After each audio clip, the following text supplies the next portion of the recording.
Good evening my friends and audience, কেমন আছেন সবাই? আজকের সান্ধ্যকালীন অধিবেশনে আমি স্বাগত জানাচ্ছি ডক্টর আশিস মজুমদার। আমাদের আজকের লেসন হবে ইংলিশ গ্রামার।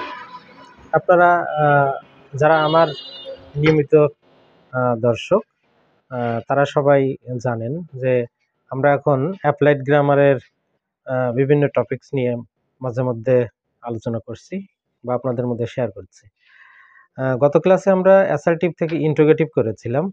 আজ আমরা দেখব অ্যাসার্টিভ থেকে কিভাবে এক্সক্লেমেটরি করতে হয়। তো আরেকটু বরাবরের মতো বলতে হয়, দেখুন আমাদের এই প্ল্যাটফর্ম অন্য প্ল্যাটফর্মের মতো নয়। আমাদের প্ল্যাটফর্মে কোনো মার্কার পেন বোর্ড এগুলো আমরা ইউজ করি না। আমরা কি করি? আমরা লিসেনিং পাওয়ার এবং কনসেন্ট্রেশন এই দুটো জিনিসকে প্রায়োরিটি দিয়ে থাকি এবং আমরা মনে করি concentration is the main thing to achieve something perfectly. ঠিক আছে? কোনো কিছু অর্জন করতে, বিশেষ করে এডুকেশনের কথা বলছি, এটা অর্জন করতে হলে আপনাকে কনসেন্ট্রেশনটা ডিপলি দিতে হবে। আমরা যদি অতীতের কথা বলি, আগের মতোই একটু রিক্যাপ করছি, আজ থেকে 50 বছর আগে, 40 বছর আগে, তখন কিন্তু এই দূরদর্শন যন্ত্র অর্থাৎ রেডিও বেতার তরঙ্গের মাধ্যমে এডুকেশন এক জায়গা থেকে আরেক জায়গায় ইম্পার্ট করা হতো, মানে এডুকেশন দেওয়া হতো, শেখানো হতো। তো একটু আমরা একটু পিছনে ফিরে তাকাতে চাই। আজকাল তো দুনিয়া সহজ হয়ে গেছে, সব কিছু হাতে নাগালে, কিন্তু এর সুবিধাও আছে, অনেক অসুবিধাও আছে। সেগুলি নিয়ে পরে আরেকদিন আরেকটা ভিডিওতে আমরা এটা বলবো।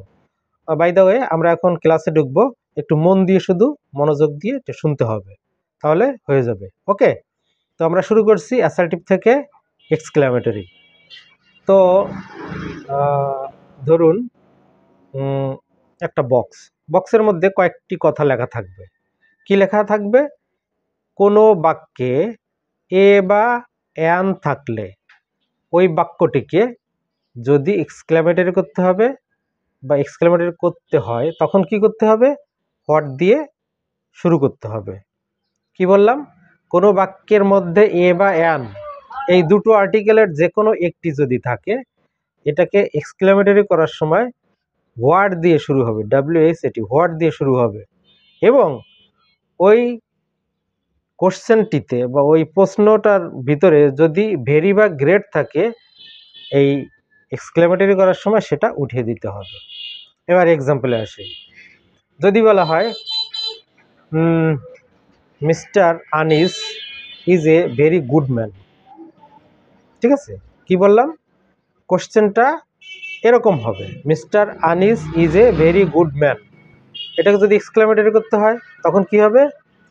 What a good man mister Anis is, শেষে এক্সক্লেমেশন মার্ক গেল একটা। আরেকটা এক্সাম্পল দিই। It is a very beautiful flower. কি বললাম? It is a very beautiful flower. যদি এক্সক্লেমেটরি করতে হবে, হোয়াট দিয়ে শুরু হবে, তাহলে what a beautiful flower it is. What a beautiful flower it is, শেষে কিন্তু অক্সিলারি ভার্বটা বসবে এবং শেষে এক্সক্লেমেশন মার্কটা দিতে হবে। তাহলে কি হলো? হোয়াট দিয়ে শুরু হলো, ভেরি বা গ্রেট ছিল, সেটা উঠে গেল। ব্যাস, এটা একটা ফ্যাসেট গেল। এবার আরেকটি, সেটা হচ্ছে কোনো সেন্টেন্সের মধ্যে আর্টিকেল এ বা অ্যান যদি না থাকে। কি বললাম? কোনো সেন্টেন্সের মধ্যে আর্টিকেল এ বা অ্যান যদি না থাকে। আর্টিকেল মোট কয়টা? 3টা, এ অ্যান দা। তা বলা হচ্ছে এই দুটো আর্টিকেল এ বা অ্যান যদি না থাকে, দা থাকতে পারে, বা মোটে নাও থাকতে পারে, সেক্ষেত্রে আমরা কিভাবে এক্সক্লেমেটরি করব? সেক্ষেত্রে হাউ দিয়ে শুরু হবে। কি বললাম? হাউ দিয়ে শুরু হবে এবং ওই বাক্যের মধ্যে ভেরি বা গ্রেট থাকলে তা উঠে যাবে। এবার example, the garden is very beautiful. কি বললাম? The garden is very beautiful. এবং এই সেন্টেন্সের মধ্যে দেখুন এ বা অ্যান নেই, শুধু আছে কি? দা আছে। The garden is very beautiful. তাহলে এটা এক্সক্লেমেটরি করলে কি হবে? How beautiful the garden is. কি দিয়ে শুরু হলো? হাউ দিয়ে। আর হোয়াট দিয়ে শুরু হয় কখন? যখন এ বা অ্যান থাকে আর্টিকেল, আর এখানে এ বা অ্যান নেই, দা আছে। অথবা কিছু কিছু বাক্যে এই দা নাও থাকতে পারে, ঠিক আছে? আচ্ছা, যদি বলা হয় you are very clever, you are very clever, এটাকে যদি এক্সক্লেমেটরি করতে বলে হাউ ক্লেভার ইউ আর, শেষে এক্সক্লেমেশন মার্ক। এর মধ্যে কিন্তু আর্টিকেল একটাও নেই, এ অ্যান নাই, দাও নেই, তাহলে কি হবে? এটাও হাউ দিয়ে শুরু হবে। তাহলে আজকে আমরা বন্ধুরা কি শিখলাম? কিভাবে অ্যাসার্টিভ থেকে এক্সক্লেমেটরি সেন্টেন্সে ট্রান্সফার করতে হয়।